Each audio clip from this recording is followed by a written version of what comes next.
Hello, family. Please subscribe and leave a like for us. It means the world to us. Also, share this video to your friends and loved ones, and turn on post notifications so you don't miss future videos from us. Thank you as you do so. Sit back and relax as we dive into the story. The sun filtered softly through the blinds of Rachel Moore's modest two-bedroom apartment, casting a warm glow on the organized chaos of sticky notes, scribbled equations, and multiple screens showing lines of code. To the world, Rachel was an ordinary software analyst who just left her job. But beneath that quiet exterior was a tech visionary building something revolutionary. The app she'd been developing privately for over 2 years, an AI-powered logistics optimization tool, was just weeks away from launch. Investors were already circling, yet she had deliberately kept a low profile. Only one person knew the truth: her older brother, Jeremy. "You sure about this test, Rachel?" he asked one morning, sipping coffee on her couch. "Russell's about image. If he fails this, don't come crying to me." She smiled faintly. "If he fails it, I won't cry. I'll be free." Rachel had been in a relationship with Russell Kane for almost 3 years. Handsome, charismatic, and well-dressed, Russell was everything a high society man aspired to be. But he was also obsessed with class, appearances, and status. Rachel had watched him subtly boast about her potential at dinners and say things like, "My fiancé is working on the next big thing." That was the problem. He loved her future more than her present. What he didn't know was that her future had already arrived, silently and powerfully. She wasn't testing him to play games. She needed to know if he could love her stripped of the titles and the glitter. "I don't want to enter a marriage built on false adoration," she told Jeremy. "Better to lose him now than lose myself later." As she minimized her project tabs and opened a fake email from a fired employee group to begin crafting her unemployment narrative, her heart beat with a strange mix of fear and resolve. It was the beginning of something, either a revelation or a heartbreak, but Rachel was ready to find out who Russell truly was. The evening was golden with excitement as guests gathered at the rooftop lounge of Hazel and Vine, a luxury restaurant overlooking the skyline. Rachel wore a simple emerald green dress, her hair in a soft bun, unaware that the dinner Russell planned would become a defining moment. As the last course was served, Russell rose with a practiced smile and clinked his glass. "There's something I need to do before dessert," he announced. Then, before the crowd, he dropped to one knee and held up a glittering diamond ring. "Rachel Moore, you're the woman I've always dreamed of. Now that things are aligning with my career, I want you by my side as my wife." Applause broke out as she nodded, shocked, and accepted the ring. But something in his words didn't sit right. Now that things are aligning, as though her value depended on timing, on convenience. She smiled through the moment, but her heart trembled under the surface. Later that night, in the quiet of her apartment, Rachel stared at the ring on her finger. It was beautiful, no doubt expensive, but it felt heavier than it looked. Russell had been charming, but his speech echoed in her head. "Now that things are aligning with my career." Was that love or a merger? She tried to shake the doubt away. Maybe she was overanalyzing. But when she replayed the video Bonnie had sent her, a clip from the proposal, she caught the gleam in Russell's eyes when he looked around the applauding crowd, not at her. "You okay?" Bonnie asked over the phone. "You don't sound excited." Rachel hesitated, her voice quiet. "I just thought it would feel more personal." Bonnie was silent, then said gently, "You're a prize, Rachel. Just make sure he's not collecting trophies." The words stuck. That night, Rachel made a decision. Before saying, "I do," she needed to know the truth behind Russell's affection. Was it for her, or for the title he believed she carried? The days following the proposal felt like a whirlwind. Russell started introducing Rachel as his fiancée to business associates, proudly showing her off at company mixers and networking events. He made comments like, "She's a rising star in tech any day now. She'll be on Forbes." Rachel noticed how often he talked about her achievements, but rarely about her heart. When she brought up taking a quiet weekend trip together, he waved her off. "You'll have plenty of time for that when we're making headlines." She laughed it off, but it cut deep. Her relationship was beginning to feel less like a partnership and more like a brand campaign. She remembered how he once paused mid-conversation to answer a call from an investor, whispering, "Can't talk long. I'm with my golden goose." He'd said it as a joke, but Rachel wasn't laughing anymore. One evening, while preparing dinner in silence, Rachel broke the quiet. "Russell, if I stopped working in tech, would you still want to marry me?" He looked up from his phone, puzzled. "What kind of question is that?" She stirred the pot, her voice steady. "Just curious. What if I lost my job tomorrow?" He chuckled. "You, please. With your brain, that'd never happen. And besides, I'm marrying a woman who's going places." Her heart sank. No, of course I'd still marry you. No reassurance. Just ambition wrapped in compliments. Later, she spoke to Jeremy. "I think I need to know what he values more, me or my future status." Jeremy didn't argue. If he loves you for what you have, not who you are, then he's not the man. That night, Rachel began crafting the next step of her test, a carefully executed disappearance from the working world. Not because she wanted to manipulate, but because she needed clarity. Russell was marrying an idea, not a person. It was time to see what happened when the illusion broke. It started with a simple message Rachel shared on LinkedIn. "Heartbroken to share that my startup folded. It's been a tough season. Grateful for lessons learned." Within minutes, the comments began pouring in, words of encouragement, surprise, and sympathy. She kept her replies vague. Then she took it further. She informed friends and colleagues she was taking time to regroup and had paused all consulting work. She even archived her professional blog and removed project updates. When Russell returned home that evening, she sat him down, her voice calm. "I lost the job," she said. "The startup ran out of funding." He blinked, silent for a beat. "Wait, seriously? You didn't tell me this was even happening." She shrugged. "I didn't think it'd happen either." His smile was tight. "So, what's the plan?" Rachel looked at him carefully. "Honestly, I need time to figure it out. I might be unemployed for a while." Russell scratched the back of his neck, then reached for a bottle of water. "Well, that's unexpected, but I guess we'll adjust." That night, he was quieter than usual. The next morning, she caught him whispering into his phone. "She's not working right now." "No, I didn't see it coming either." He changed their dinner reservations to a cheaper place and seemed distracted all evening. Still, he hadn't said anything unkind yet. Rachel noted it all in a private journal. Every reaction, every withdrawal. This wasn't about revenge. It was about watching someone reveal what was buried beneath their rehearsed charm. Russell wasn't cruel, not openly. But as Rachel stared at the empty space beside her in bed that night, she felt the first winds of distance settling in. Her job may have disappeared, but something deeper was beginning to unravel too. Bonnie Andrews had been Rachel's best friend since university, the one person who could hear a smile in her voice and know if it was real or forced.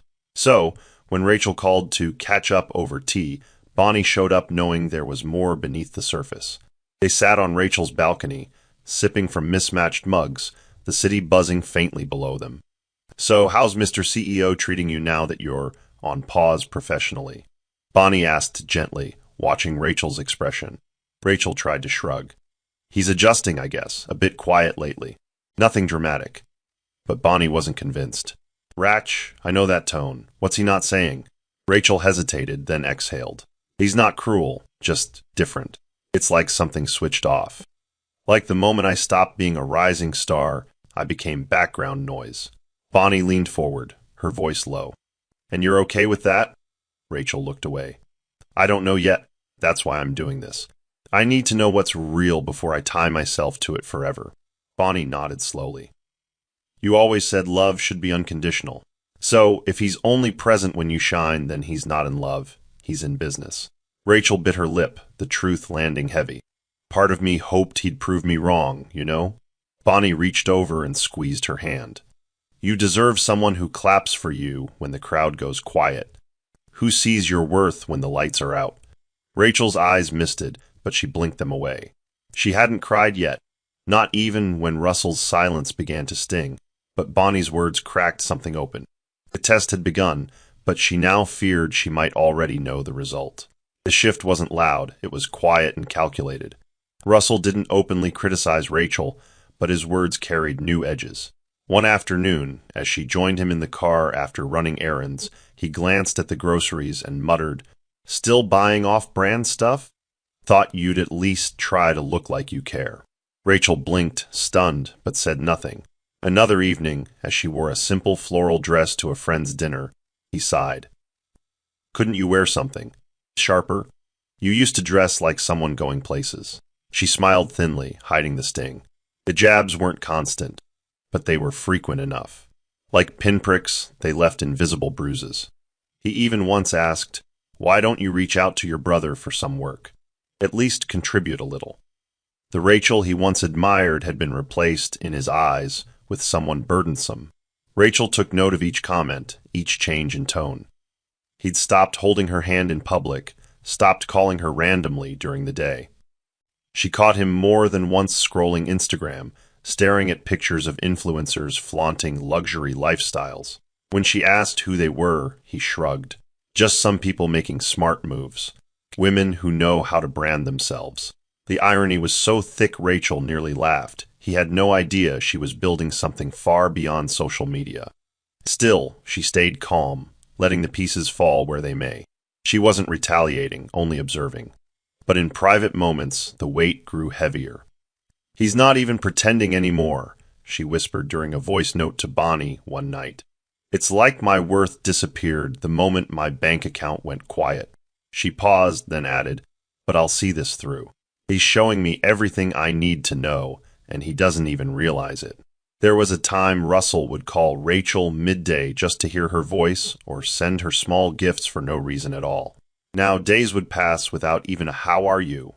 She began testing the silence, waiting to see how long it would take him to initiate contact. Sometimes it stretched into 3 days, and when he did call, it was only to complain about his workload or discuss his business goals. Once she picked up and said nothing, just listened. After a moment, Russell asked, "Hello? You there?" She finally responded, "I've been here the whole time, Russell." "Have you?" He didn't answer. They both knew the silence said more than words ever could. Rachel also started noticing conversations Russell had with their mutual friends. He spoke in a tone laced with subtle pity when referencing her. "She's just trying to find her footing. I mean, she used to be brilliant, still is, I guess. Just lost right now." He would sigh dramatically, making himself sound like the supportive partner carrying dead weight. One evening, while grabbing coffee with Jeremy's friend, she overheard someone say, "Russell's doing the Lord's work staying with her." That was when she knew. He was not only distancing himself emotionally, he was repainting her publicly as a burden. Rachel sat at her kitchen counter that night, gripping a mug in silence, her knuckles white. Not from heartbreak, but from the realization that Russell didn't just fail her test. He failed himself, and yet she kept the door open a little longer. The end would come on its own. But when it did, she would not be the one left broken. The atmosphere at the candlelit restaurant was thick with unspoken tension. Rachel had chosen the venue intentionally, quiet, intimate, the kind of place where real conversations happened.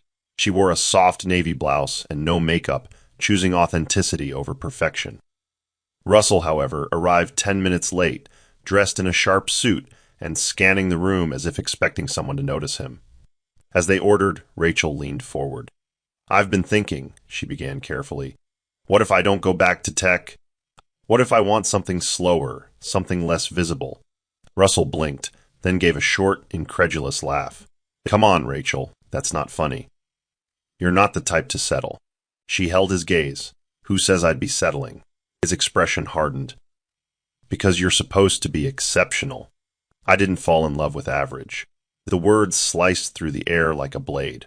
Rachel's chest tightened, but she remained composed. "So if I stop being what you expected, I'm not worthy anymore?" Russell shook his head, scoffing. "I can't marry a jobless cow, Rachel. That's not the life I signed up for." The table fell silent. A waiter passed nearby and hesitated, sensing the weight in the air.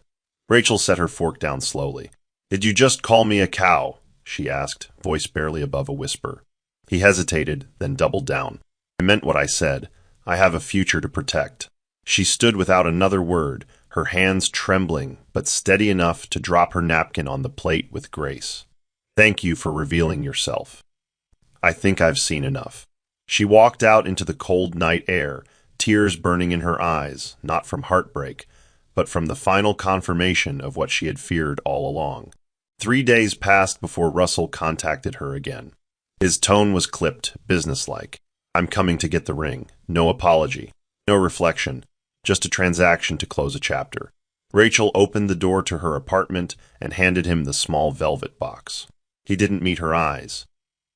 You should have told me earlier you couldn't keep up, he muttered. Rachel didn't flinch. You should have loved me without a resume, she replied calmly. Jeremy watched the exchange from the hallway, his arms folded. Leave, he said firmly, stepping forward. You've done enough damage. Russell gave him a disdainful glance but said nothing, pocketing the ring and turning away without so much as a goodbye. As the door shut, Rachel collapsed onto the couch, her shoulders shaking, not from regret, but release. Jeremy sat beside her quietly. You okay? She nodded slowly. I thought it would hurt more, but it feels like shedding a coat I outgrew. Jeremy smiled faintly. Because your spirit outgrew the space he tried to shrink you into. She leaned her head on his shoulder, feeling a peace she hadn't felt in months. There was no more pretending. No more playing small to appease a man who couldn't love her in the shadows. Her silence was no longer a test, it was a choice. Rachel Moore had finally let go of the illusion, and what remained was a woman who had seen love's absence, endured it, and survived it with her dignity intact.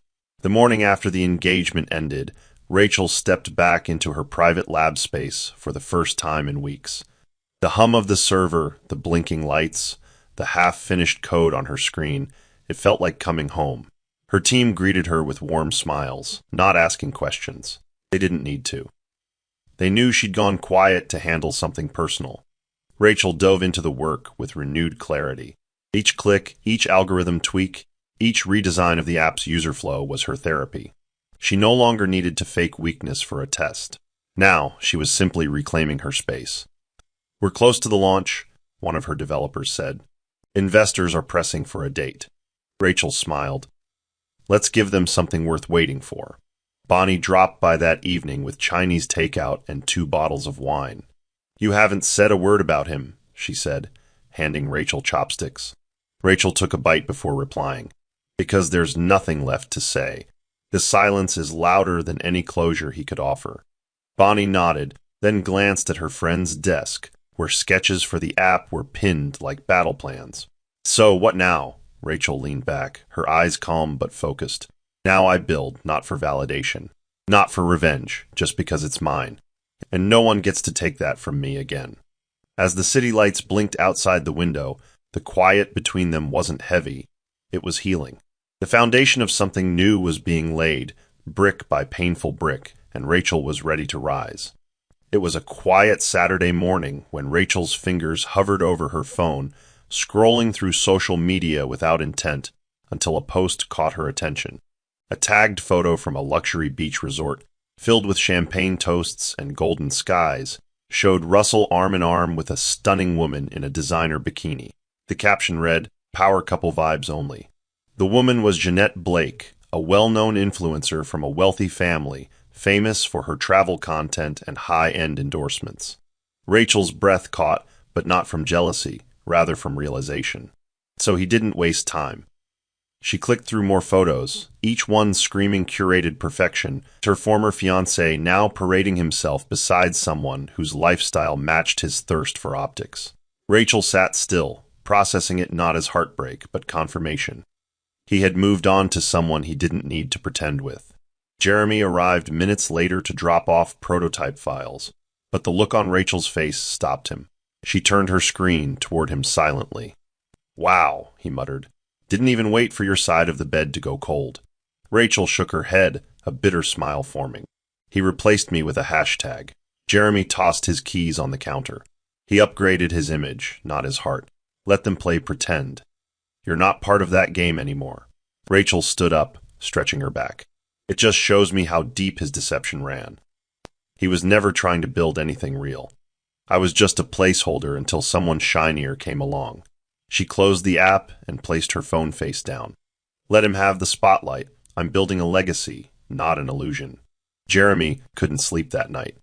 The image of his sister's poised silence in the face of Russell's betrayal played over in his head, stoking a fire he couldn't calm. The next morning, he drove to Russell's office unannounced. Bursting into the glass-paneled reception, Jeremy asked the assistant to let him speak to Russell. When she hesitated, Jeremy's tone sharpened. "Tell him Jeremy Moore is here. He'll know exactly who I am." Minutes later, Russell emerged from a conference room, all polished smiles and smugness. "Jeremy, what a surprise." Jeremy stepped in close, his voice low but cutting. "You humiliated my sister, paraded her like a badge, then discarded her when she stopped fitting your fantasy. You're not a man. You're a parasite in a tailored suit." Russell stiffened, his bravado cracking. "That's between me and Rachel," he muttered. Jeremy's nostrils flared. "She is my business. And trust me, you'll regret everything you did when you see who she really is." Russell scoffed, waving him off. "She's just bitter because she couldn't keep up." Jeremy's fist clenched, but he stopped himself. Instead, he smiled coldly. "You just kissed goodbye to the best woman you'll ever know. And one day soon, the entire world will watch you realize it. Too late." With that, Jeremy turned and walked out, leaving Russell blinking in confusion, unaware that the storm he'd seeded was on its way. Back at Rachel's apartment, Jeremy recounted everything. "I didn't hit him," he said, pacing, "but I made sure he felt it." Rachel placed a hand on his arm. "Thank you, but I don't want revenge. I want truth, and time will reveal it louder than anything else." By midweek, Rachel's office was alive with energy. Her development team had finalized the beta version of the app, and analytics were showing early buzz even before the official reveal. A major investor, one of the region's top tech backers, had reached out with interest after a leaked snippet of her anonymous prototype presentation appeared online. Rachel sat at the head of the conference table, calm but commanding. "We don't rush this," she said firmly. "I'd rather we launch late with excellence than early with chaos." Her team nodded, fully aware of the stakes. They didn't know the full story behind her recent silence, but they respected the fire with which she returned. Rachel had stopped explaining her worth. Now she was showing it. Later that evening, she reviewed the final branding assets. Her name was still missing. Deliberately. "You sure you want to stay anonymous for the pre-launch?" Bonnie asked, peering over her shoulder. Rachel nodded. "Let the product speak first. Let the impact come before the face. Then, when the time is right, I'll reveal the woman behind it all." Bonnie grinned. "That time's coming sooner than you think." Rachel leaned back, exhaustion in her bones but peace in her spirit. She was no longer reacting to Russell or trying to prove anything to anyone. This wasn't about validation, it was about fulfillment. The foundation she was building had nothing to do with proving him wrong. It had everything to do with finally stepping into who she had always been. Jeanette Blake stood in front of her vanity mirror, carefully applying a deep plum lipstick. Yet as the vibrant color coated her lips, the reflection staring back looked unsure. The pictures with Russell had been gaining traction online. Blogs called them a power couple. Her engagement ring was trending. But something gnawed at her. At brunch with her cousin earlier, she'd casually mentioned Russell's ex-fiancé. "Rachel Moore," her cousin had asked, pausing mid-sip. "Isn't she the tech whiz, quiet but serious money?" That was the first time Jeanette realized Rachel might not have been just another pretty face. And lately, Russell had grown oddly evasive whenever Rachel's name surfaced, changing subjects, brushing off questions. "Why so cagey about someone you left?" she whispered to herself now, brow furrowed. Later that night, she confronted him. "Did you really end things with her because she was jobless?" Russell shrugged. "She stopped being the person I thought she was." Jeanette's eyes narrowed. "Or maybe she just stopped fitting your image." He rolled his eyes. "She was nothing like you. You understand ambition. You represent class." Jeanette forced a smile, but her thoughts raced. She started digging online articles, LinkedIn traces, developer circles. Nothing recent, but enough whispers to know Rachel hadn't disappeared. She'd gone quiet, strategically. Jeanette closed her laptop that night with a sinking feeling. Russell had sold her a story, but something about it didn't add up. And Jeanette Blake didn't like being lied to, especially not by the man who claimed to be building forever with her. The envelope came on a Thursday afternoon, hand-delivered by a luxury courier in gold-trimmed livery. Rachel opened it with steady hands, even though she already suspected what it was. An invitation to Russell and Jeanette's engagement party. The card shimmered with excess black and gold foil embossed with their initials. "We request the pleasure of your presence," it read, ending with RSVP details and a dress code. Bonnie walked in just as Rachel set the card down on the coffee table. "Tell me that's not what I think it is," she said, snatching it up. Rachel nodded, lips curving into something unreadable. "Oh, it is." Bonnie's eyes widened. "You're not going, right? Please tell me you're not walking into that circus." Rachel didn't respond at first. Instead, she stood, walking to the window where the city stretched endlessly before her. "No RSVP," she said finally, "but that doesn't mean I won't attend." Bonnie gaped. "You can't be serious." Rachel turned around, eyes calm but sharp. "They invited the version of me they think still exists. The quiet, humiliated woman who lost everything. But they're not ready for the woman I've become." Bonnie's expression softened into concern. "Then promise me you won't go to prove anything. Only go if you're walking in with peace." Rachel nodded slowly. "I'm not going for vengeance, Bonnie. I'm going for truth. And when the time is right, I'll show them that silence was never surrender." It was strategy. Rachel sat alone in her studio office, the glow of her computer screen reflecting off her glasses. On the monitor was the nearly completed video journal she had recorded over months, raw clips of her sleepless nights, silent breakdowns, code compilations, early investor calls, and moments of unfiltered pain. She paused the footage on a frame of herself crying in the dark, then stared for a long while. "This is the woman they tried to dismiss," she whispered. She clicked play again and continued editing. Each frame, each timestamp, each confession was woven into a narrative, not just about survival, but quiet reinvention. She wasn't hiding anymore. She was archiving truth. She added one last clip, herself standing before her team, announcing the pre-launch success, and saved it as "To Whom It May Concern." Later that evening, Jeremy visited her workspace, catching sight of the footage. "You're really going to show this?" he asked, voice low. Rachel nodded. "Not as revenge. As clarity." Jeremy watched a few minutes, then gave a slow exhale. "This is powerful, Ratch. It's not just a reveal. It's a statement." Rachel looked at the screen again. "I don't want pity. I want people to see what love should have seen in me before the world did." She backed up the file on a drive labeled with nothing but the date of the engagement party. As she closed her laptop, her reflection appeared faintly in the dark screen. This wasn't just the final phase of her project. It was the final phase of her healing and the beginning of something no one saw coming. 2 days before the engagement party, Rachel arrived at the grand venue unannounced. The event hall stood like a palace, towering glass walls, velvet accents, a garden courtyard strung with lights. She walked in wearing no makeup, in black jeans and a gray hoodie, looking nothing like the woman the world was about to meet. "I have an appointment," she told the manager, flashing a reservation code she'd arranged through her team under an alias. Mr. Duro, the hall's coordinator, met her with polite confusion. "I was expecting a consultant from Mosaic Events?" Rachel smiled. "I sent her, but I'll handle this part myself." He led her into the main ballroom, where a massive projection screen hung like a sleeping giant. "I'd like to arrange a private showing during the event," she said, standing center stage. Mr. Duro glanced down at the USB drive in her hand. "Surprise entertainment?" She met his eyes. "Let's call it a moment of truth. It'll play exactly 20 minutes into the toast. It's already programmed." He hesitated. "Do I need clearance from the couple?" Rachel's voice was calm. "You'll have it by then."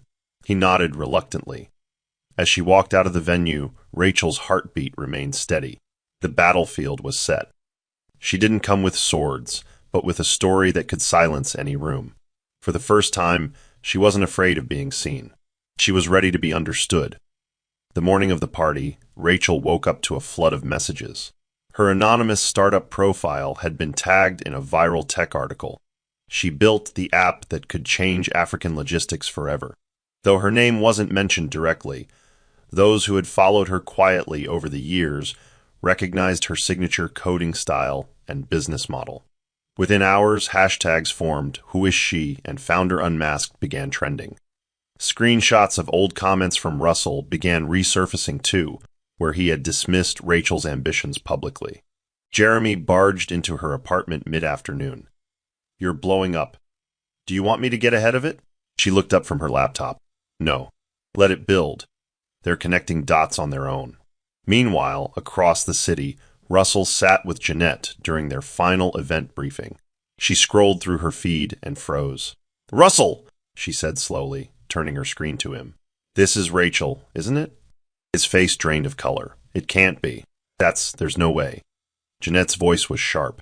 "She's the founder of Lumigrid, the one all those investors are chasing?" Russell stammered, then deflected. "I didn't know she was still building anything. She told me she was done."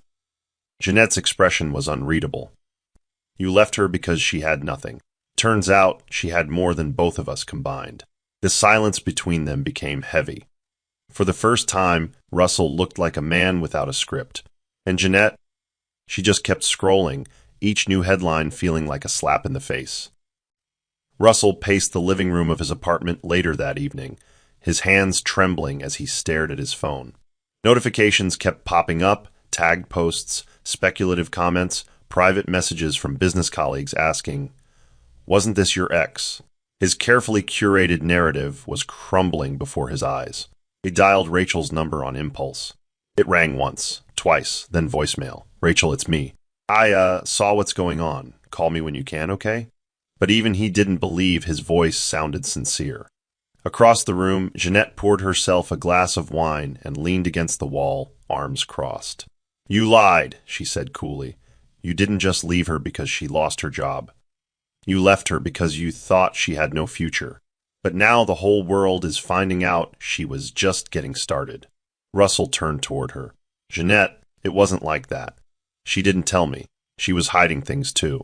Jeanette gave a half laugh, half scoff. "And you were hiding your pettiness, your fear, your obsession with appearances." She set the wineglass down. "If you lied about this, what else are you lying about?" Russell opened his mouth to answer, but no words came. Jeanette didn't wait for them. She grabbed her purse and heels.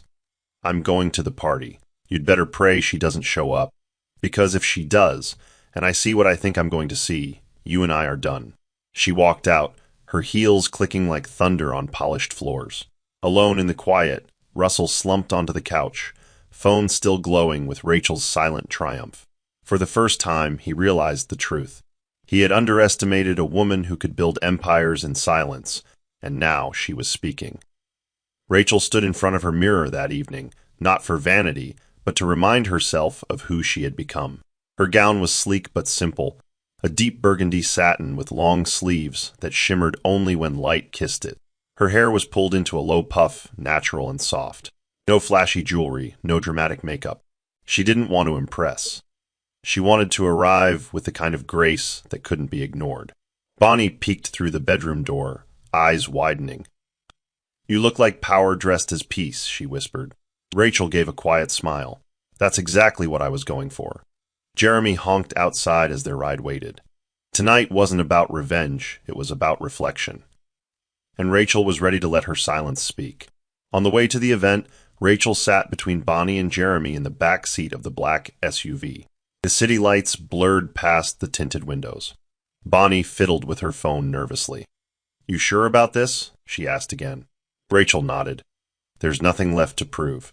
I just want the truth to land where it belongs." Jeremy glanced at her from the rearview mirror. "You want me in the room when it happens?" Rachel's voice was clear. "No, I need to walk in alone. They need to see me without backup." As the car pulled up to the grand venue, Rachel stepped out slowly, the cool evening air brushing against her skin like an omen. She didn't look up at the building. She didn't need to. Everything she had built, everything she had lost, and everything she had become was already walking through the doors with her. The ballroom glittered with excess, chandeliers dangling like upside-down fountains, tables dressed in ivory silk, the champagne tower standing tall near the stage. Guests wore diamonds and tailored suits, laughing in carefully rehearsed tones. At the center of it all stood Russell and Jeanette, shaking hands with sponsors and posing for photographers like they belonged to royalty. The moment Rachel entered, the room didn't go silent, but something shifted. A ripple, a hush behind the music. People turned slowly. They didn't know her face yet, but something about her presence demanded attention. Jeanette spotted her first. Her glass froze midair, and her smile faltered. Russell's back was turned. Rachel didn't rush. She walked like she had nowhere to be, but everywhere to go. She greeted no one. She made her way to the far corner of the room and stood silently, facing the stage. Behind the scenes, a technician Rachel had arranged with gave her a discreet nod. Jeanette leaned into Russell, her voice sharp. "She's here!" He turned, and the color drained from his face. The music dimmed, and an MC stepped up to announce the toast. Russell stepped forward, glass in hand, preparing to speak. But before he could utter a word, the lights shifted, and a screen behind him came to life. The projector blinked awake. Confused murmurs rose. "What's going on?" someone asked. Rachel didn't move. She simply folded her hands and waited. The truth was about to speak, and it didn't need a microphone. The video opened in silence, just a shaky clip of Rachel typing alone in a dim apartment. Then came a voiceover, her voice steady but raw. "This is the part they never saw. The part they ignored when they thought my worth disappeared." The crowd hushed. Guests turned toward the screen, confused and drawn in. The footage moved through moments. Rachel in tears during sleepless nights, debugging code on her floor, sketching app flows on paper plates. Then came clips of her quietly presenting to investors, mentoring her team, signing documents in hidden offices. It was not dramatic, it was real, unapologetically raw, and devastatingly powerful. Faces in the room changed, whispers died. Even Jeanette stood frozen. Russell looked like a statue carved from panic. His hand gripped the champagne glass so tight his knuckles whitened. The next clip showed Rachel on a stage, shaking hands with international partners. Her voice returned. "They called me unworthy. They called me average. But they never asked who I was beneath their labels." A soft gasp moved through the audience. Some began realizing what this was, not just a video, but a reckoning. Bonnie stood in the back of the room, tears quietly falling as she mouthed the words. She did it. The screen faded into black. Then came the final slide, a still image of Rachel, poised, calm, powerful, next to the bold words. "I was the cow. Now I own the farm." Silence fell like thunder, and Rachel Moore stood still, graceful, proud, and fully seen. The silence after the video was not empty. It was electric. Rachel didn't flinch as eyes turned to her. Some widened in awe, others in guilt. Russell stood frozen near the stage, still clutching his untouched glass, face pale and jaw tense. Jeanette stared at him, not Rachel. Her lips parted as if trying to form a question that no longer mattered. The MC, stunned into stillness, didn't know whether to continue the toast or flee the scene. It was a surreal reversal. Rachel was no longer the ex-fiancé. She was the room's epicenter. One by one, heads nodded in recognition. A few guests even clapped, soft at first, then louder, until a ripple of applause swept through the space. But Rachel didn't smile. She simply lifted her chin and walked forward. She stopped beside the champagne tower, not to drink, but to speak. Her voice needed no mic. "I didn't come here for revenge. I came because the truth deserved an audience," she said, eyes scanning the stunned crowd. "I was labeled disposable. And tonight, I chose to show what you missed while judging the surface." She glanced at Russell, his mouth slightly open, his bravado drained. "You once told me I was a jobless cow. But now, I stand as the woman whose company you'll likely need in the next 5 years if you want to stay relevant." Murmurs broke out. Jeanette's expression hardened, her embarrassment eclipsed by cold realization. Rachel turned back to the crowd. "For every woman who's been underestimated, silenced, or dismissed, may this be your reminder. Your power is never tied to their perception." Then, without a pause, she walked out, her silence now heavier than any microphone drop. Jeanette turned on Russell the moment the doors closed behind Rachel. "You made me believe she was bitter, jobless. A failure," she hissed, snatching her clutch from the chair. "You lied to me, Russell. You lied to everyone." He reached for her wrist, desperate. "Jeanette, I didn't know. She never told me she was still working on anything." She made it seem like she'd given up. Jeanette yanked her hand free. And even if she had, what kind of man kicks someone while they're down? You're not just cruel, you're weak. The whispers around them grew louder, guests exchanging side glances as they murmured, "He called her a cow? And that was his ex? Unbelievable." Russell tried to regain composure, straightening his suit jacket. But the illusion had shattered. His future with Jeanette now teetered on the edge, and his carefully curated reputation was dissolving before a crowd he once courted. Jeanette took one last look at him and shook her head. "You left the woman who built empires in silence for a name you could parade. And you think I'm going to be next." Without another word, she stormed off, her heels clicking in rage. The guests began dispersing in awkward silence, unsure whether to applaud Rachel's strength or mourn the chaos that lingered in her wake. Russell stood alone, surrounded by splendor that now felt hollow. The screen had gone dark, but the damage was illuminated in every face that no longer looked at him the same. Outside in the night air, Rachel stood by the valet circle, breathing in deeply. She didn't need celebration. What she had delivered inside wasn't for claps, it was closure. Bonnie rushed out behind her, wrapping her in a tight hug. "You did it. Rach, you did it." Rachel smiled gently, though her eyes glistened. "I didn't expect to feel this light," she said. "It wasn't just about Russell. It was about shedding everything I carried silently for too long." Jeremy pulled up in the SUV, stepping out with pride written all over his face. "That video is already online," he said, showing her the exploding view count. "And the tech community is buzzing with your name. This isn't just personal anymore. It's historic." Rachel climbed into the back seat and looked at the venue through the window one last time. "He thought I came to take revenge," she murmured. "But I came to set myself free." As the vehicle pulled away, her phone lit up with messages from young women, fellow developers, even journalists asking for interviews. Yet she didn't respond, not yet. She needed space to feel this moment fully. The sting of betrayal had long been replaced with something deeper. Self-recognition. Her voice had echoed through the halls not in anger, but in power. And even though she said only a few words, the silence she walked away with said everything the world needed to hear. By morning, the engagement party had become global headlines. Rachel's name trended on multiple platforms. The silent CEO, from insult to empire, and she didn't clap back, she climbed higher. News outlets replayed clips of the now viral video, and tech leaders issued public praise. Investment firms who had previously delayed responding now flooded her inbox with offers. But Rachel stayed home, curled up on the couch with Bonnie and Jeremy, both scrolling through reactions. "You've broken the internet," Bonnie whispered, reading through comments from women sharing similar stories of being dismissed, underestimated, and silenced.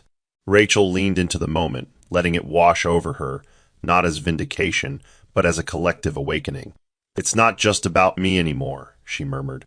"It's about what we're told we're worth, and what we prove quietly until the world has no choice but to see it." Meanwhile, Russell's face had become a meme, a symbol of superficial ambition. His firm put out a generic PR statement, but it only made things worse. Clients began pulling back from deals he had spent months building. Jeanette released her own statement, tactfully distancing herself. "I was misled about someone's past and character. I stand with every woman who's ever been insulted for her potential." Russell tried to call Rachel again. This time his voice was softer, unsure. "Rachel, I didn't know. I didn't think you were still building. I didn't think." But he didn't finish the sentence, because even he didn't believe in the excuses anymore. Rachel didn't return the call. There was nothing left to say. Some consequences don't come in screams. They arrive through silence that echoes longer than words ever could. 3 days later, Russell appeared at the reception desk of Rachel's headquarters. Security recognized him immediately, and the receptionist glanced nervously before making a call. When Jeremy came down to meet him, his expression was unreadable. "She's not available," he said curtly. Russell shifted his weight, holding a sealed envelope. "I just need her to read this." Jeremy took it but didn't promise delivery. "She doesn't need your closure. She gave herself that.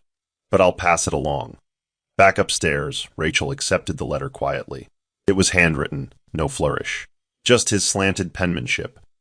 I didn't lose you because you had nothing. I lost you because I had nothing worth offering. She read it once, then again. No anger rose. No tears came, just a slow exhale. Bonnie glanced over. You okay? Rachel nodded. He finally saw what he did. But that doesn't mean he gets access again.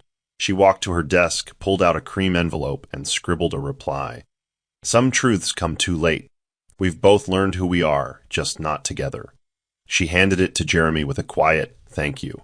That afternoon, Russell stood by his car in the parking lot when a security guard handed him her note. He read it under the gray sky, and this time there was no defense, no anger. Only the hollow knowledge that he hadn't just lost a woman. He had forfeited a future built on honesty, trust, and substance, the kind he never bothered to plant when it mattered. Rachel sat across from the host of one of Africa's most watched primetime shows.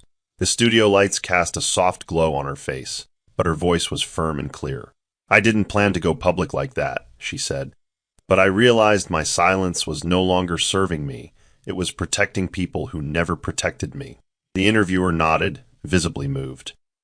And the video at the engagement party, what message did you hope it would send?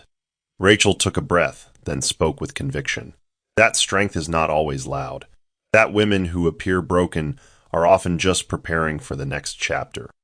And that if someone only values you when you shine, they don't deserve you when you're rebuilding. The audience applauded not just for her success, but for her story that mirrored so many others. Clips from the interview went viral.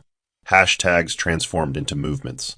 Rachel received letters from schools, organizations, and mentorship platforms asking her to speak, not just as a tech leader, but as a voice for women who've been dismissed and doubted.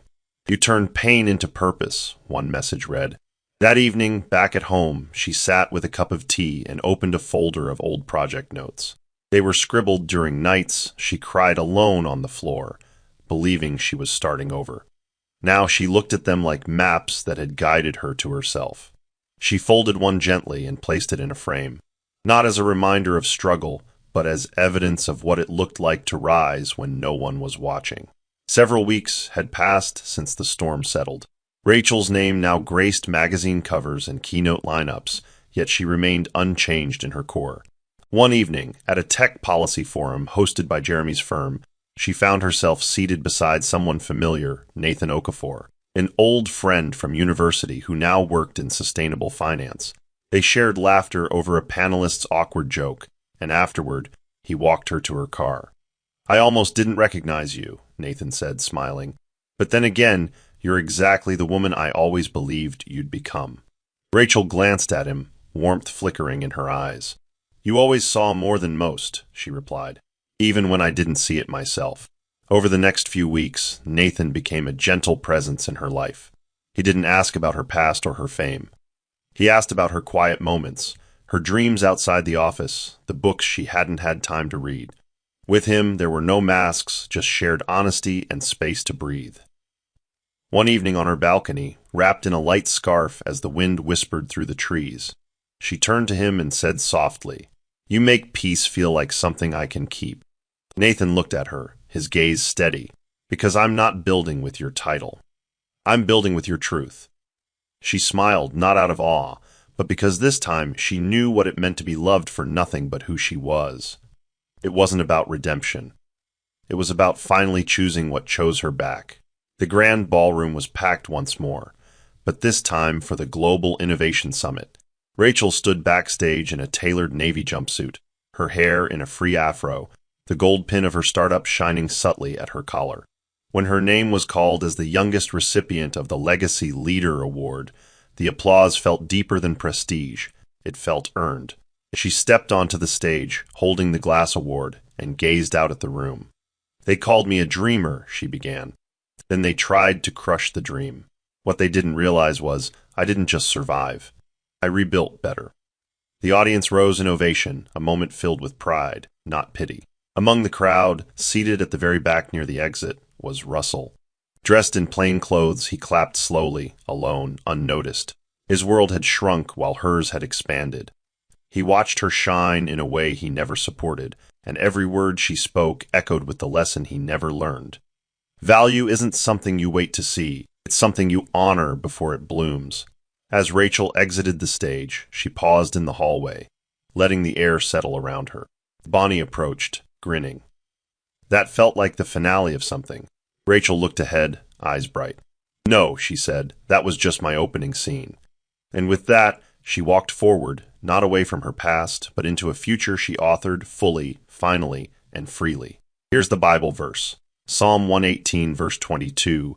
"The stone which the builders refused is become the headstone of the corner." This verse speaks to Rachel's transformation from someone discarded and overlooked to someone foundational, powerful, and essential. It perfectly mirrors her rise from rejection to leadership. Moral of the story: rejection is not always a setback. It's often redirection to something greater. Rachel's story teaches us that being underestimated can be a divine setup for elevation. Those who walk away when you're down only prove they were never meant to rise with you. True value is not determined by applause or status. It's revealed when no one is watching. Protect your vision, endure in silence if you must, and when it's time, let your results speak for you. That's the end of the story. What did you learn from this story? Drop your thoughts in the comment section. Leave a like and don't forget to subscribe and turn on post notification so that you'll be notified whenever we drop our next videos. Also, share this video to someone who might be interested. Thank you so much.